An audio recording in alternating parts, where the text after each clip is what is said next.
今回の動画は K120 受信機ボードの謎に迫るです。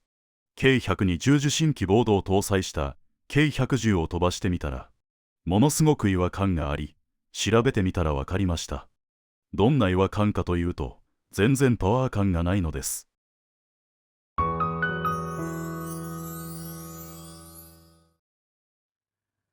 ESC 接続コネクタにサーボをつなげて、スロットルの作動状態を見てみましょう。ちなみに、スロットルの作動量は K110 受信機ボードと同じでした。早速、面白い状況が見えてますね。K120 受信機ボードは、ラダーからスロットルにミキシングがかかっています。なんで、こんなミキシングが必要なのでしょうか。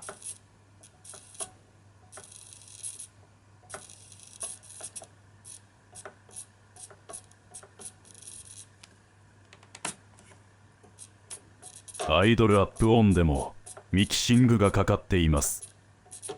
ラダーを左に切るとスロットルが上がり、右に切ると下がるようです。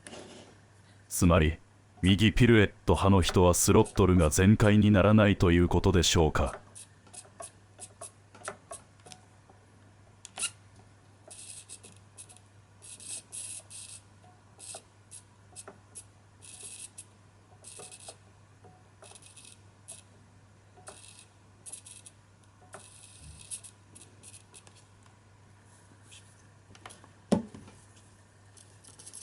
なんてことだ。ジャイロにもスロットルが支配されている。何かの間違いに違いない。絶対間違いだ。受信機ボードの修理に失敗したに違いない。RC ヘリちゃん。やっちまったな。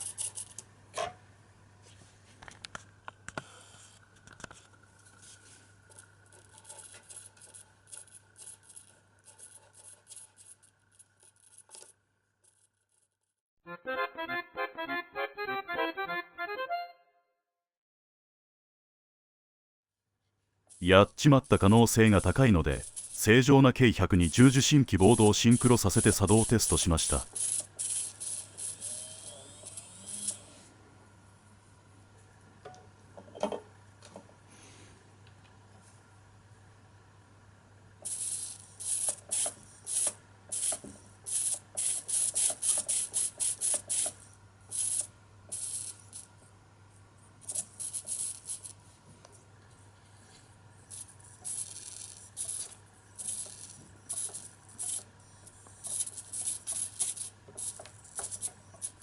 これは、やっちまってないですね。正常なようです。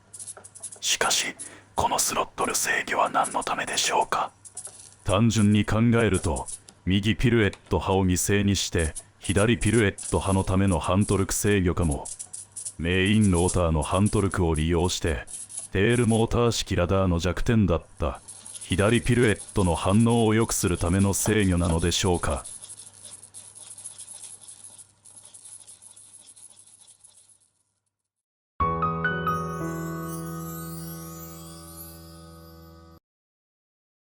ESC にモーターを接続して回転テストをしました。モーターの回転音の変化を聞いてください。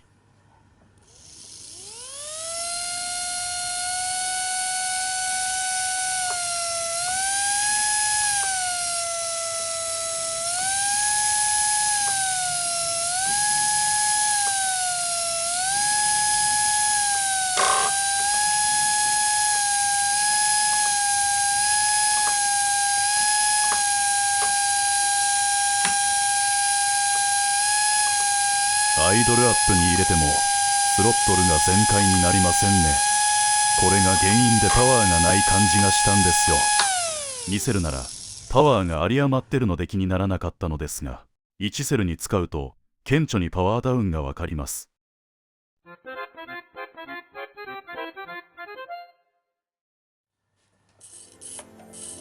K110 受信機ボードも同様のテストをしました。こちらはスロットル制御はありません。ジャイロもスロットルを制御してません。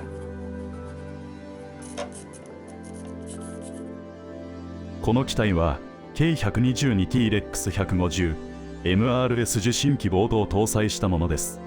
4年前に作った機体ですが、初公開ですね。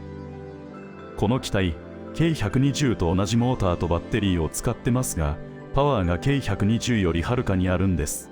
今回の実験でその原因が分かりましたね。K120 はスロットルが全開にならない仕様でした。80から 90% でスロットルをキープしておき、左ピルエットするときにスロットル全開で反トルクを発生させるみたいです。ジャイロも同時にスロットルを制御してるので、最終的には相殺されるのですが、左ラダーのレスポンスを上げるためなのかもしれませんね。ということは、1セル機との組み合わせは最悪ということになります。皆さんならどう解決しますか？